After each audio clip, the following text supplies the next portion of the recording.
ఏం చేస్తున్నావు ప్రఫుల్లా? పైన మొక్కలకి నీళ్లు పోస్తున్నా అండి. ఎప్పుడు చూడు సండే పూట కూడా ఏవో ఒకటి మొక్కలకు నీళ్ళు పోయడం, పైకి రావటమేనా? ఇంకా వేరే ఏమైనా పని ఏం లేదా?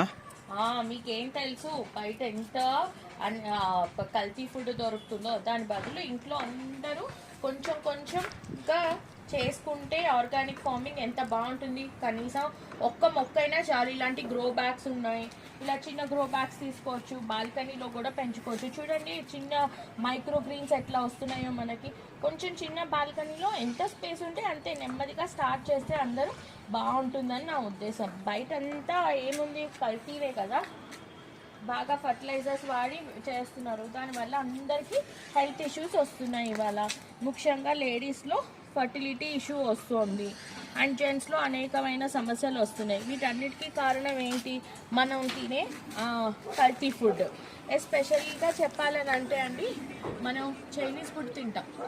చైనీస్ ఫుడ్ అంటే నూడిల్సే ప్రాబ్లమా అంటే నూడిల్స్ ప్రాబ్లం కాదు, కానీ చైనీస్ వాళ్ళు వాడే చైనీస్ సాల్ట్ అంటే అజినమోటో, అది తింటే ఫర్టిలిటీ ఇష్యూస్ చాలా వస్తాయి. అండ్ పిల్లలు ఎక్కువ తింటారు. పిల్లలు స్కూల్ నుంచి వస్తూ బండ్ల మీద తీసుకుని తింటూనే ఉంటారు. దానివల్ల ఏమవుతుంది, వాళ్ళ హైట్ పెరగరు, దానివల్ల వెయిట్ పుట్ ఆన్ అవుతారు యంగ్ కిడ్స్. అది చాలా కష్టం. అలాగే బిర్యానీ, సండే వచ్చిందంటే జనాలందరికీ బిర్యానీ. అంటే అక్క బిర్యానీ చేసుకోవద్దంటారా అని కాదు, బిర్యానీ చేసుకోండి, ఇంట్లో చేసుకోండి. బయట బిర్యానీ మీరు ఎంత చేసినా కూడా అజినమోటో వేయకుండా చేయరు. అండ్ అది హైబ్రిడ్ రకమైన రైస్, బాస్మతి రైస్.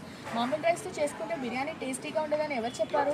కావాలంటే నేను మీకు రెసిపీ షేర్ చేస్తాను ఎంత టేస్టీగా ఉంటుందో మామూలు రైస్తో కూడా. మనం ఇంట్లో అజినమోటో వేసుకోకుండా మామూలు రైస్ తోటి అండ్ మంచి స్పైసెస్, అందులో వేసే స్పైసెస్ అన్నీ కూడా మన బాడీకి చాలా మంచివి.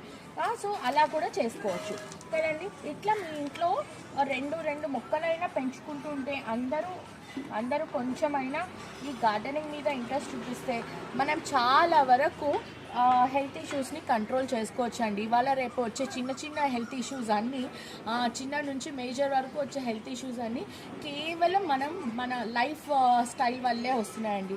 బయట స్ట్రీట్ ఫుడ్డే కానివ్వండి, హోటల్స్ రెగ్యులర్గా రెస్టారెంట్స్లో తినడమే కానివ్వండి, అండ్ ఎక్సర్సైజెస్ చేయకపోవడమే కానివ్వండి, ఇవన్నీ కూడా మెయిన్ స్ట్రీట్ ఫుడ్ వల్లే వస్తున్నాయి. చిన్న వాళ్ళ నుంచి పెద్దవాళ్ళ వరకు అందరి చేతుల్లో ఏముంటుంది, ఎప్పుడు చూసినా ఫోన్. అదే మెయిన్ రీజన్ చాలా మటుకు హెల్త్ ఇష్యూస్కి. సో కొంచెం సేపు స్క్రీన్ టైం తప్పించి పిల్లలైతే ఏ రైమ్సో ఏదో ఆడుకోవడమో, ప్లే టైమో, బుక్సో ఇవ్వండి. పెద్దవాళ్ళు అయితే కొంచెంసేపు వాకింగ్ చేయండి, బుక్స్ చదవండి. సో మనం